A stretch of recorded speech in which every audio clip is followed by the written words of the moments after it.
All right. Welcome, welcome. We'll just give a few minutes for people to start coming in. So excited today for our book club. We have a very special person here with us today, Alanah Phillips, and we're going to be going over the Breaking Out with Your Broker Dealer. I want to say, well, Clear Path to Independence for Financial Advisors. It's a book, but almost like a guide of some sort of how to go through a breakup. And I would even say that even if you're not an advisor, which most of our audience will be today, if you're going through a breakup, you can probably break down these steps and use it in that regard. But I am so excited to have you all here today. Just good afternoon and welcome to Intentionally Friends Book Club, coming to you live from Philadelphia. Outside of Philadelphia, actually, we are in King of Prussia area. We're thrilled to host our special guest, Alanah Phillips, as I said to you, author of Breaking Out with Your Broker Dealer, A Clear Path to Independence for Financial Advisors. Now available on Amazon and Audible. And I'm going to share these links with you in case you haven't looked at the book or done a deep dive so far. I want to provide you with this information so that you're able to connect with Alanah either on LinkedIn or just to check out her book in general. Sending over these links to you right now. We have someone's Phantom or AI chat trying to join the conversation for real-time notes. I love that. All right. So there is the book link as well as Alanah's LinkedIn. So all of that information, please click through, add her LinkedIn, follow the book, download, buy, support our author today. So just a few housekeeping things that we will go over. As I mentioned, my name is Ashley Taylor, Director of Client Account Strategy at Intentionally and your host for today's book club. And also I want to give a big shout out to our CEO Kelly Waltrich and Tina Powell for conceiving this book club to spotlight, I know, I love them both so much. They're not in the office today. I'm a little sad, but Kelly and Tina, wherever you are, I want you to know I love you. But we are here to spotlight transformative thinkers and authors in the financial space and fintech community. Please subscribe if you already haven't to Intentionally's YouTube or join our mailing list, which you can access via our website to keep updates coming to you live for book club meetings and guests. I've also dropped those links. So if you haven't clicked through for Alanah's LinkedIn and Amazon, do that now. And if you are interested in having anyone join our book club or you know or yourself is releasing a book, please, please, please recommend people to us by following up at bookclub@growintentionally.com.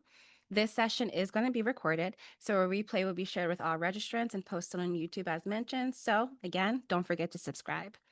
And lastly, we appreciate your time and attention today. Understand that this program is educational and offers no financial advice specific to your circumstances. Please consult with a registered financial professional at your own leisure. And with that, let's welcome Alanah Phillips. So excited to have you here today. So for those of you who may not know, I'm going to just read through your bio because, girl, you are spectacular. And in case you don't know that today, I'm going to make sure you're reminded.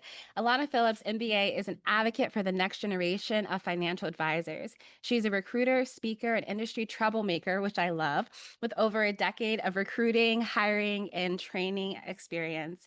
In 2023, she launched Advisor Launch Lab with the intention of supporting growing teams as an outsourced training and development resource. She works closely with the American College of Financial Services, co-chairing its Next Gen Advisory Task Force and hosting a podcast for up-and-coming financial professionals called Next Gen in 10. So we'll want to go over that too. We'll drop that link as well for those of you who are interested in following up and listening to her podcast too. Whether hiring and training advisors or consulting experienced teams on how best to leverage their newest team members, she's a member and a leader in her field. As a co-founder of Catalyst, Alanah partners with experienced advisors, helping them identify reasons it might be time to step away from their current situation and break up with their current firm, as we will be talking today. I love that. And then she works as a coach, guide, matchmaker to connect with them to resources to help them build a successful independent practice. In 2024, she was named in the top 35 influencers for financial advisors by Indigo Marketing and was the 2023 Women in Insurance and Financial Services Woman of the Year. Alanah's mission in financial services is to make it more transparent, colorful, and fun place for the next generation to work, with the goal of helping her network make more money, have fun, or both. Welcome to our book club today. I'm so excited to have you here. Thank you. I'm excited to be here. Yeah, of course, of course. This is well overdue. And I'm so, I know Tina mentioned that you had this large party or party after Future Proof, which was super exciting on the tail end of what a great event. This is huge that you released this book because not only is it helping people understand where they are as a financial planner or a financial advisor, but it's also giving them some information on where they should be going. So I do want to read one thing from your book before we get started that really, really, really, really resonated with me. And it was in your acknowledgments. And you said, early in my career, I had a leader tell me not to get ahead of myself. And I wondered if I should stay behind myself then. That is so powerful within itself. And so that brings me into our first question. Was there a specific moment, conversation, or experience that made you realize advisors needed a guide to navigate the kind of professional breakup? Yeah, thank you for picking that out. I actually wrote a chapter in another book called Financial Trendsetters. It's the version number 2 of it. And in that chapter, I break down that moment where this advice was given to me not to get ahead of myself. And, I was 21 or 22 at the time. And I was like, this woman is so much more experienced than me. And she had a tremendous professional career. And she was also a really great mentor to me. I want to be clear. But this advice just stuck with me, and it has become the basis of what I want to do for especially women that I work with, but certainly any gender, is to get ahead of yourself. Right? Like, why would you not want to do that? I don't think there's any reason to not get ahead of yourself. So, there was a woman, Sarah, who I worked with. She was one of the first experienced advisors I worked with.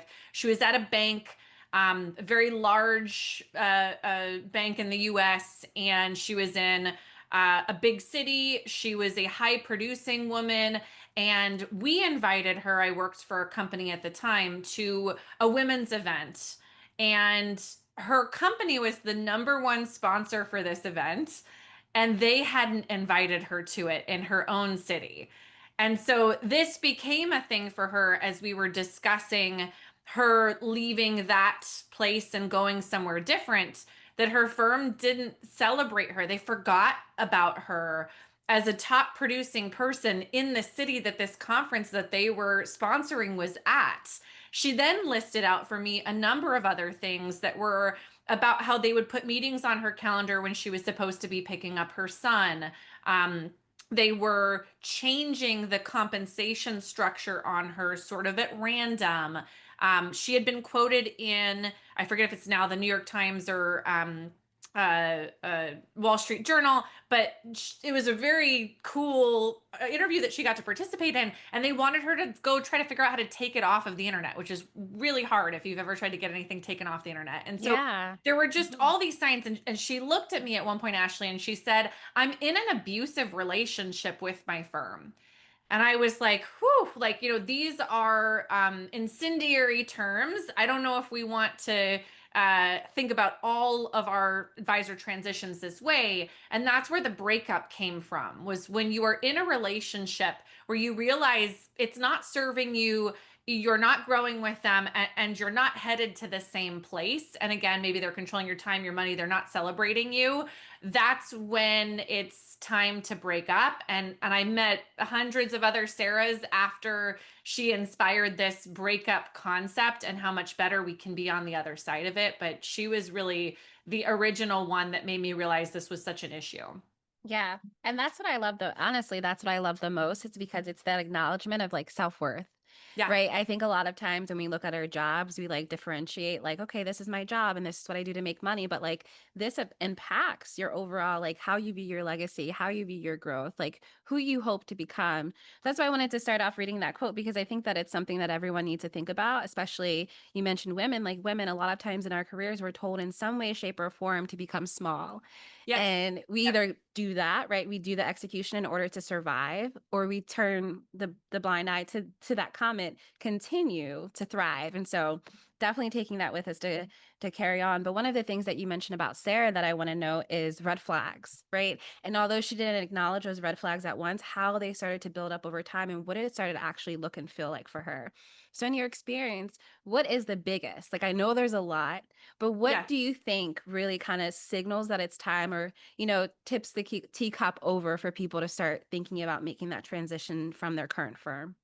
Yeah, and I think the first chapter is all of the signs, right? So it's like my silly little doodles from over the years of advisors telling me what those things were that were the tipping point. And they're in order of I think how they typically play out for advisors. So the first one is they control your money, and there's so many ways that that can happen.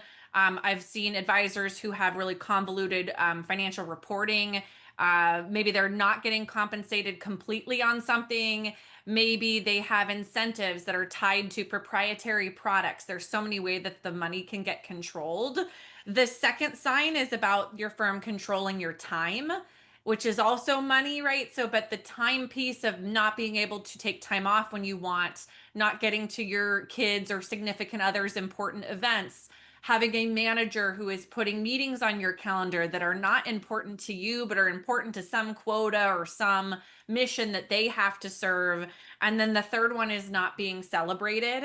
And it seems sort of silly, and there's, like my little birthday cake doodle in there, but this is one I consistently hear from high performing, great advisors. The money and the time control can be there, but if nobody is recognizing what they're doing and making sure that they're on the stages, that they're invited to the events, that they have the tools and resources that they need in order to do their best work, those are the top three reasons that see advisors decide that it's time to break up.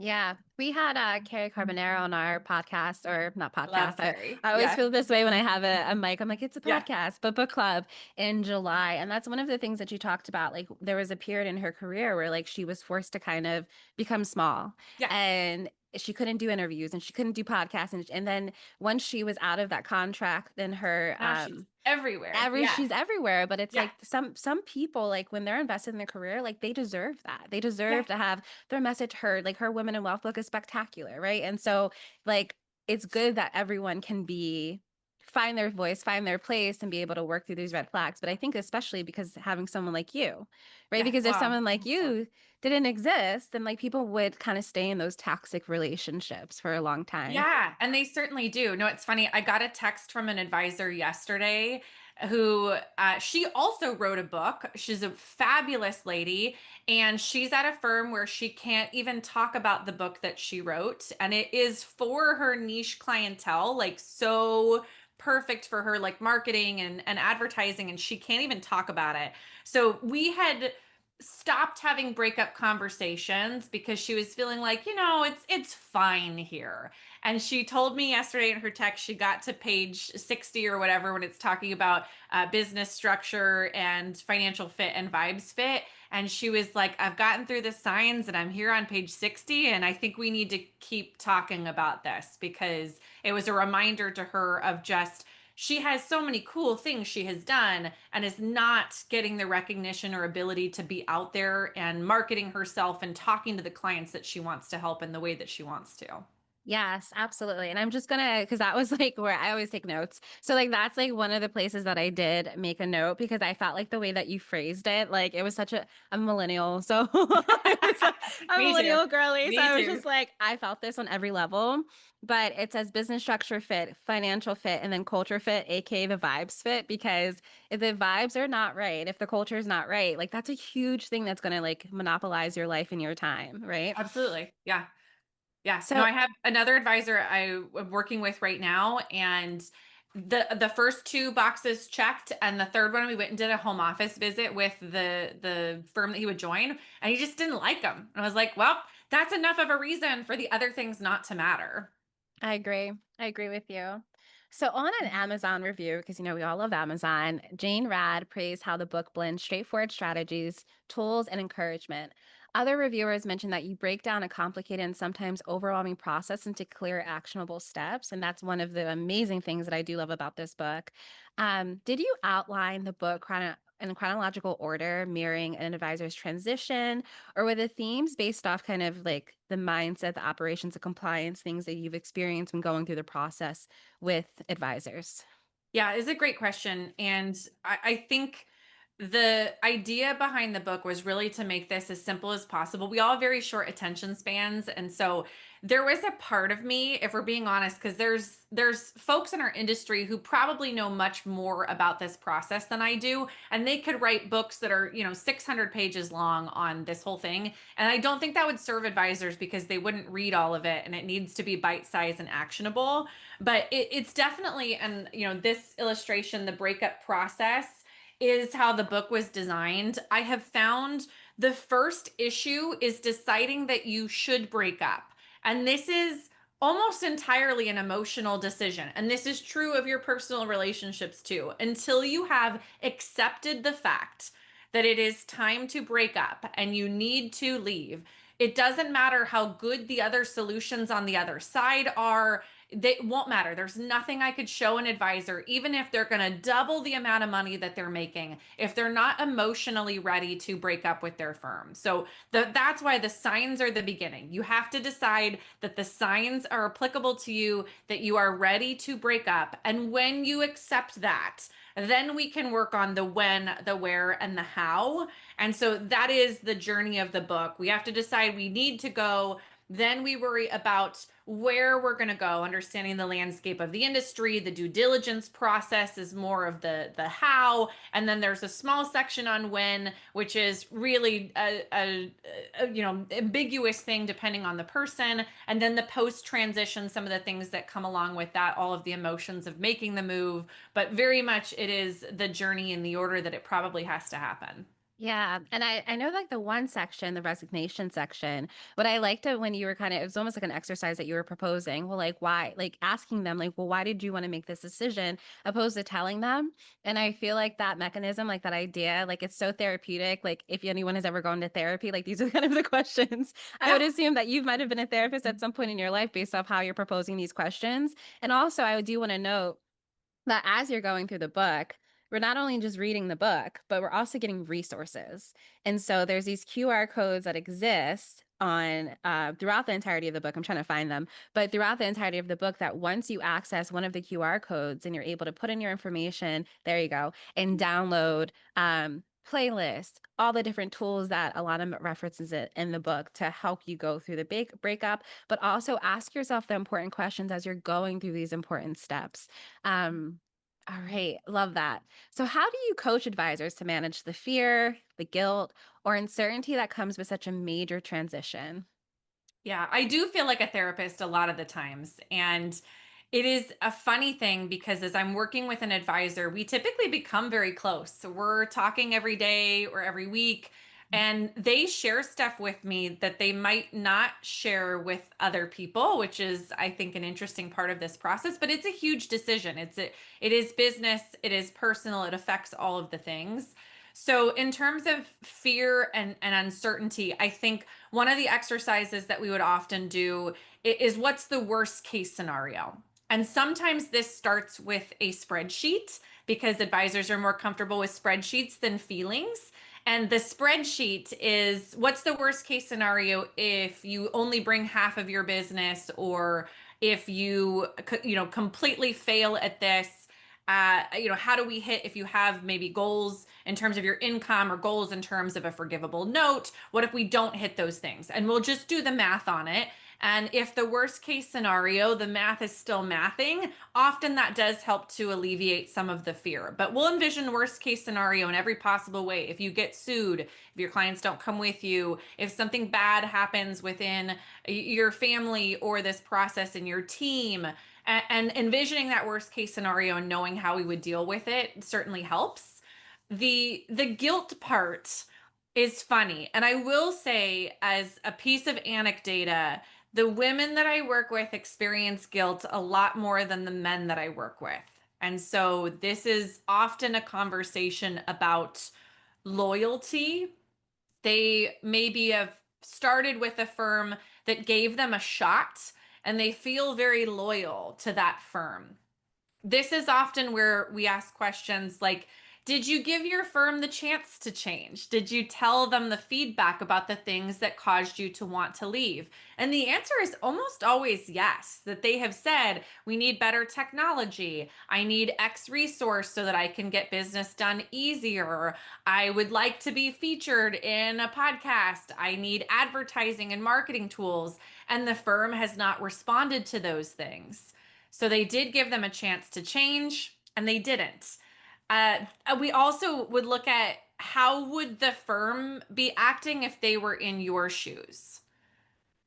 And this is often one that's hard, but when they step outside of themselves and they think about what either an individual, a manager of some sort would do, or what the firm, which is a business, it doesn't have emotions, what it would do, just as a good business decision, we can often help to alleviate some of that guilt of realizing even this manager who's sort of fighting for me to stay, if they were experiencing these things, they would make the same decision to leave that I am making. And again, there's certainly more psychology involved in alleviating the fear, the guilt, the uncertainty. But those would be some of the things. And the uncertainty, I would ask, what can we make certain? How can we prepare as much as possible for the things that we know so that we have the ability to pivot and deal with the things that will come up that we're uncertain about? Yeah, that's beautiful. And honestly, I think that the uncertainty about life is like what kind of keeps us up at night, right? Yeah, I'm yeah. gonna launch our first polling question of the day. What's the hardest part of making a move forward toward independence? And I want to note that even if I'm sure all of you out here in the world know the different levels of independence as an advisor can take, but that's one of the things that Alana goes through within the book too. That it says independence does not only just mean that you're alone. There's other options for you to still maintain your practice, still maintain your clients, and still progress forward. And so I would give a few more minutes for people to respond to that question, but I couldn't agree more. And it's so interesting to see like the dynamic of like, or think about the dynamic of the difference between like men and women, how they do respond. Hmm. And when it comes to like even like financial advisors between men and women, the type of techniques and emotional psychology that is like embedded into the practice is significantly different. So I could imagine that like making those changes do impact both groups differently. Do Yeah, you find yeah. that anyone, random question, but do you find that anyone has made the change and have regretted the leaving their broker You dealer? know, I can think of exactly one case in hundreds, and it was a case where I don't know that I was recommending moving towards independence, but they got backed into a corner and had to make a decision. And because there was a limited amount of time to make a decision, it may not have been the best, but I can think of exactly one case in hundreds of them. The rest of them wish that they had done it sooner. Yeah, of course. Especially if you come to the bottom line that, let's be honest, we work because we like it, but we also work because we want to make money. And so if your Yeah. money is being affected, then you Yep. definitely want to make a change. So with our first polling question, we see that's an equal split between fear of the unknown and also worrying about clients following Mm. me moving forward, which sounds about right Yep. for the concerns that people have. Yep. So what criteria should advisors prioritize when evaluating a new firm or independent model beyond just compensation and platform? Yes. So chapter 3 talks about this a lot, and you mentioned it. The three sort of categories are business structure fit, financial fit, and vibes or culture fit. So all of these have to be checked boxes that you feel great about, that the business structure fit, that you can do business the way that you want to. So if you don't do a lot of insurance business, being at a firm that is owned by an insurance broker or insurance company is probably not going to be a business structure fit. If they focus on 401ks, if they focus on ultra high net worth individuals and you don't do those things, we're going to have a misalignment here, no matter how much you like those people. The second bucket of financial fit, while we can always choose to make a decision that's not the most financially optimal, we don't want to make a bad financial decision. So I think there has to be an evaluation of the numbers and specifically your net, what you are taking home is where I see advisors focusing on payout or upfront money. Those are important factors, but ultimately what you take home at the end of the day and the differences in that is what we want to focus on. And then the last section, the vibes fit, it has to feel good. We have to like the people that we're working with. We have to believe that they're going to support us and we're not going to run into those same signs that it was time to break up with them in this new relationship that we are entering into. And then I'll just mention also in chapter 3, I talk about when you're taking these tours. I use the analogy of touring houses. If you were going to buy a house, you want to look at the electrical, the plumbing, the foundation, and the roof. These are some of the basic things in an inspection if you were going to purchase a home. The electrical is your tech. The plumbing is your investment platform. The foundation is the culture, and the roof is compliance. And as long as you take a look at all those things and feel like they check the business structure, financial, and vibes boxes, those are going to be the most important things to look at. Beautiful. So, can you share two successful stories of advisors who took the leap and how their careers' lives changed moving forward? Yeah, I share this story in the book, and she's a personal friend of mine, so she's somebody who is especially given me permission to share this story, but it's just one of my favorites because she's so phenomenal. I had met a woman named Kate at WIFS, which you mentioned in my bio, I participate in. And we were just friends, which is usually how all of my relationships start with advisors. I don't mention this in the book, I don't think, but in my content, I always talk about I don't know any Jedi mind tricks. And so there are advisors, I think, sometimes that think I'm going to be pushy or bother them or whatever. And it's like, no, I'm just here to help you. Here's the information you want. And when you're ready, you'll call me. And she did when she needed some advice. She was making 150,000 as an employee advisor at her RIA. And there were promises of becoming a partner. And that goalpost kept getting moved. She was bringing in business. She was had designations and licenses. She had this desire when we talked about her hopes and dreams to have a baby, to write a book, to buy a practice, to be speaking on stage.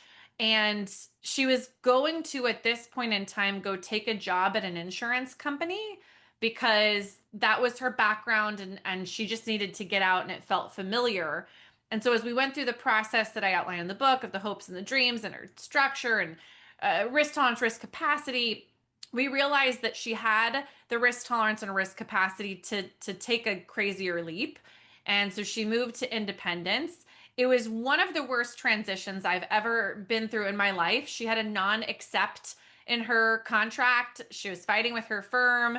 There were several months where she was calling me like every morning at 7 a.m. Pacific time to like cry about the stuff. And it was just like horrifying. And I thought through the first 3 months of this, like I've made a horrible mistake in the advice that I've given her. And like, this is terrible. This is where, I call it the purple chapter. I'm sure it has a number. There's a illustration of like the many emotions of moving firms, you know? Yes. And like Yeah. she was at this like, what did I do and crying phase for like a while. But it's 2025. That was 2020 when she made the move. Since then, she did buy a practice and she did have clients come over. Like as she's developed new business, she's bought two houses in two different places and was doing this like multi-city thing. I think I mentioned she had a baby. She's now doing over $1 million in revenue.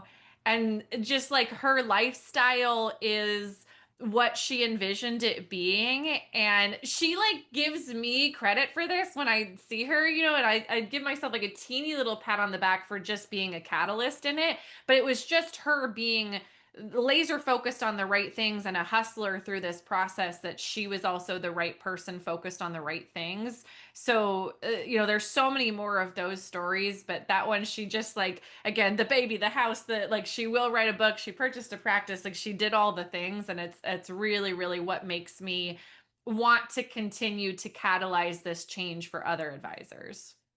I think I remember this story. I think that before she decided to make the change, I think you could have said this, but I think she was making like 150K. Yeah. And I think literally the line is like she was living her best life, but like to her knowledge, like she didn't know as time went on. Yeah, I remember this because I was like, how could you? I think sometimes when we're in the midst of like life and progression, like sometimes we miss out on these key things of change. And Yeah. that's how I kind of see you as a change maker, as you're I like, hope so. Yeah. yeah, like Yeah. you're coming in and you're acknowledging like you deserve more. And so from there people can see their value and then again make change within their own lives. So What are the two most common mistakes that advisors make when they leave their firm? I know in the book that you mentioned some of the different things that could happen, like you give your resignation, they decide they're going to offer different things, and then they want to Yeah. stay, and then they, bail out on their plan. Like, what are the things that you've seen people do that impacted their success through their transition?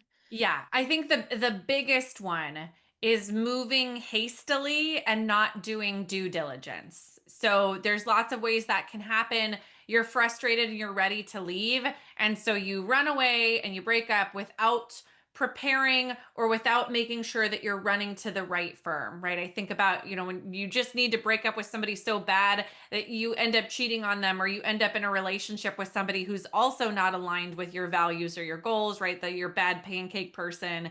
And so I see that happen, right? Moving hastily or not doing due diligence is probably the biggest issue. The other stuff, like the smaller things I mentioned, or like, printing materials or sending stuff to yourself, like giving yourself away on accident. Maybe taking too long in the decision making process, where then you accidentally tell somebody about it who doesn't need to know. There's lots of little things like that that happen in the process that sort of give yourself away. And these are in those captive non-protocol sort of moves that are a little more dangerous, and we have to be careful in the moving process. But the biggest overarching issue is moving too fast. Yeah. And then for those people who don't take do their due diligence, they end up having to I think you said pull the parachute a lot sooner than they need to, Yep. because you mentioned it was the trio of people who were trying to move, and then something got exposed, and then now we're Yep. having to move differently just to be able to like save space. So definitely want to be aware of that for all the advisors out there. Not encourage you to break up with your broker dealer, but if you do, do your Be due prepared. diligence. Be Yeah, do your due prepared. Okay. diligence, be prepared. Yeah, and there's situations where stuff happens and you have to leave in an emergency situation, and we can deal with that too. But following your friends where they go is not a good due diligence process. Like, you have to go through the things for yourself. I agree. So that brings us to how does empathy, and I know that we said it like with women that they carry a little bit more guilt, but just between women and men and in the advisory space, do you feel that the level of empathy and self-awareness play into making a successful transition into Yeah, I think independence? Yeah, I think the self-awareness is important, where I have I don't think this story would be in the book because it was more recent, but I had a woman I was working with this year who did not think she could leave her firm. Just absolutely impossible. And I was like, "Whoa, whoa, whoa, girl, like, let's do some due diligence here and see if you can." Like, there's a few exercises we can go through. What clients are you the trusted advisor with, and do a little yes, no, maybe. We'll take a percentage of that and figure out what AUM or revenue could come with you. And then let's just do some math on, like, if you went somewhere and you got some money, or they had leads for you, and your payout. And ultimately, it was really close. Like, the juice was probably not worth the squeeze. And I do talk about that in the book. And she was like, I don't think I should do it. I don't think I have the drive. I don't think that I have the risk tolerance. I don't think that I have the energy to do this at a margin that didn't feel like as comfortable as it could be. And that self-awareness is really important. This is a situation too where my goal was to show her she could do it, and her self-awareness to say, nope, I don't want to because of any of these reasons, is so reasonable. And I think that's helpful, to not just make the leaps because you can. It's not always right to break up, even though everybody thinks that that's what I think. Sometimes it's not the time. So I think that's probably where the self awareness comes into play the most. And then perhaps in just knowing what you do best versus where you should allow other people to do those tasks within a transition.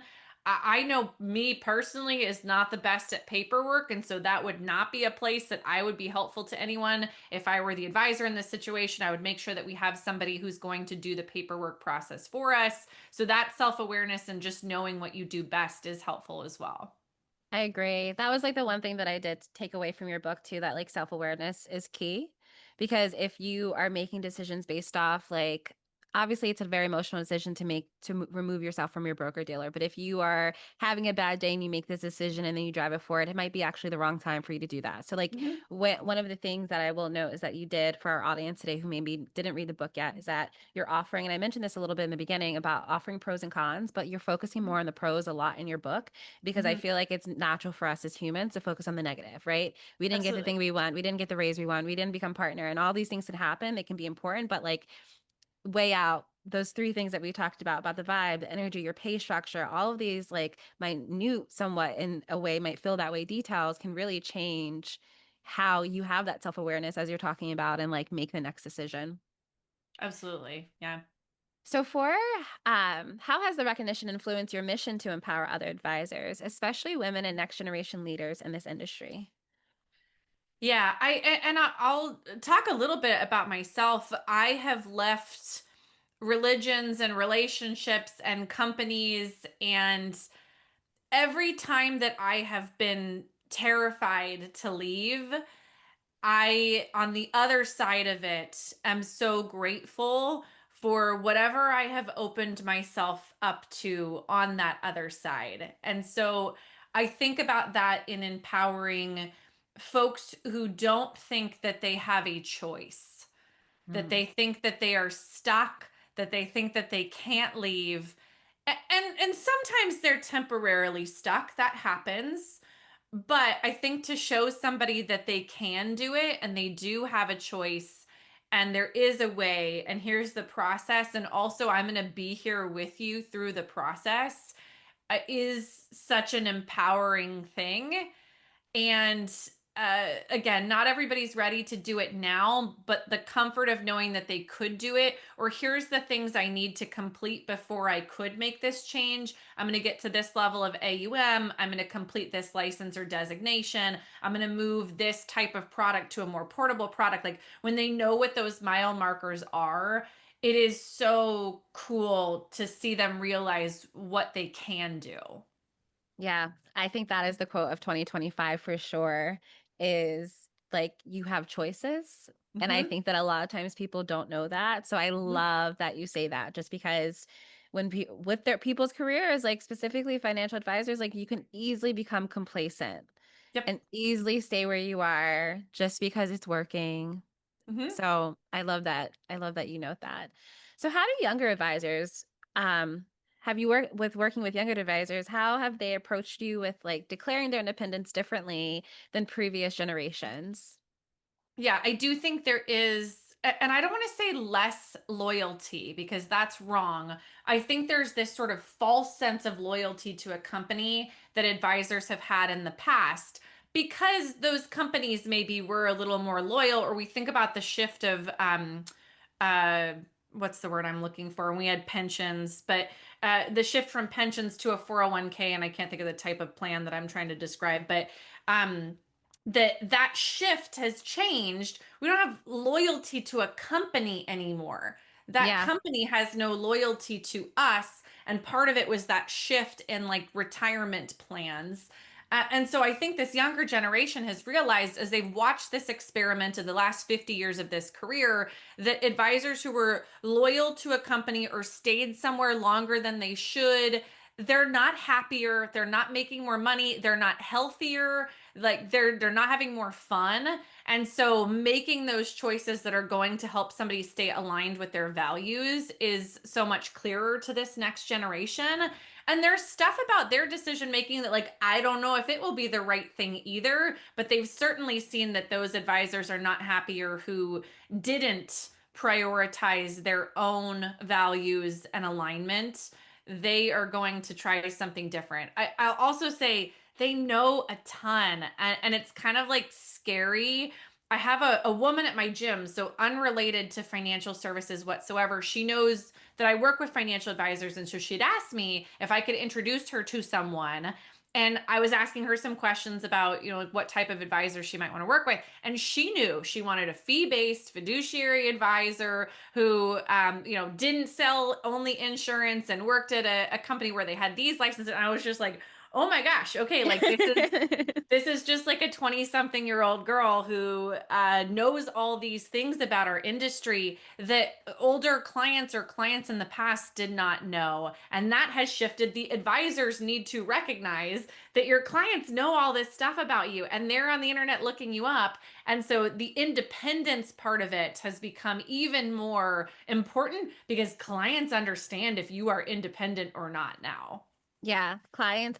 I will say that the general public, because of the expansion of social media, have so much more access to these financial terms and what they Yep. mean. And you can even look them up. You can get Yep. videos and content on this stuff delivered to your inbox monthly. And so I think even with the financial advisor, like game in general or the role in general has shifted. Like, Yep. what is the number? 97% of people leave their financial advisor once their spouse passes or Yep. just Or a if their life change has parents pass. happened. Yep. Yep. Exactly. And so it's because we're more educated, we Mhm. also are going off the vibes and the energy. And if we don't feel like it's appropriate for like what we're trying to accomplish, like we move on, which I think is Absolutely. a pro and a con about our generation and Yeah. younger because we're very quick to break up. Yes. Yes. Sometimes we don't need to break up. Sometimes we need to just take a, a deep breath. But I also think Yes. that like our previous generation would kind of tolerate, for lack of better words, the abuse Yes. or the lack of inability to be seen fully. So I do think that is the great thing, right? But then also being aware of how to like cater to and Yeah, smoothing it out differently. I will say one other thing in relation to this because I have this conversation a lot, definitely with younger advisors more than more experienced advisors, where they're calling me and they're like, I had this yesterday with a woman. I need to start my own RIA. And I'm like, no, you don't. Please don't. The answer is no, like, no, stop. Like, we're not doing this. And I have to take them through a series of questions or illustrations of like why jumping that far into the deep end of independence is not the right next step for what they want to accomplish. And this woman yesterday, I was using the illustration of like if you go start up a restaurant, right, and you've got to go get this space and you've got to figure out what your product is going to be, where are you getting it ordered from, who's your chef, who are the people that are serving the food, how are you getting people into the restaurant, right? And the most important part is that you get the people into the restaurant. And if the product's good, that's great. But if the health department comes in and you have dust up on your vent in the bathroom or the gaskets in your fridge are not completely attached inside of that fridge, they're shutting you down. And like, you don't need to expose yourself to that risk when ultimately what you want to do is provide great food to your clients. Like there are ways of franchising or partnering or joining existing structures that take that risk and all the hats that you have to wear away. But I have way more younger advisors who come to me and say, I need to go start my own RA. And I'm just like, dear God, please no. Like the answer is no, don't do it. Tranquilo, tranquilo. Take a deep Yeah. breath, calm Cálmate. Yeah. down. It will be okay. Yeah. I agree with you. So, with all of this, this has been such a great conversation. Again, I love this book. I'm not a financial advisor, I'm a marketer, but I work with financial advisors. And so these are things that are definitely educational in the way that how they operate, how they move, and how they're actually going through their transitions in day to day. My last question for you is, what's the lasting impact you hope breaking out with your broker dealer will have on financial advisors who read it? In other words, when someone closes this chapter, what do you hope they feel, know, or do differently for themselves? I think it does come back to, and I have had people tell me this in my life, especially over the last couple of years of, I started a business. I left a very serious relationship that involved obviously leaving a company when I started the business. Some of those things people have said to me like, oh, you're so brave or you're so courageous. And it's never resonated with me because the thing about like being brave or courageous is that a lot of the time you feel really stupid when you're doing those things. And so it doesn't feel brave. It feels like you're stupid and you shouldn't have done this. And then fortunately, I think part of the bravery or courage there is that when you do it in the right ways, it can be really gratifying and you can get to those places that you want to be and you can build a life that you love and you can make more money and have more fun and that's what I want for everyone. So probably the gist of that is them walking away knowing that they can do courageous things, that although there's bad stuff and there's challenging things about that I genuinely believe from my own experience and from the experience of working with hundreds of financial advisors who have done this, that you will be better off on the other side of it. And you need to know that is the case, and walking away from the book feeling that is important. I also want them to like have laughed a little bit because my doodles are like bad and they're just designed to make you giggle. And so a little bit of fun along the way, but make more money, have more fun is ultimately what I want for all of my network. And I think that's what we're all trying to do. So, again, if you have not read this book, the link is in the chat. It is accessible on Audible as well as Amazon. It's not super expensive. Read it, it's great. And it will bring light into where you are in your journey and whether or not it's time to break up with your broker dealer. I do want to thank you today, Alanah, for joining me today. It has been such a pleasure to interview you and have this conversation. And I'm so excited to see what comes next for you. I know we're on a little bit of a sabbatical, but afterwards, like, I know something's great is coming, or you're going to think of something, or something's already brewing up. So I cannot wait. And I want to say thank you to everyone for joining us here today. Just to let you know, for those of you who are in attendance, that you will be entered into a raffle to receive one of Alanah's books, as well as a $50 Amazon gift card. So thank you again for staying on throughout our session today. And Alanah, I hope you have an amazing day. Thank you so much for joining. Thank you. Thank you for letting me join, and I'll see you soon. Yes, absolutely. Have a great day.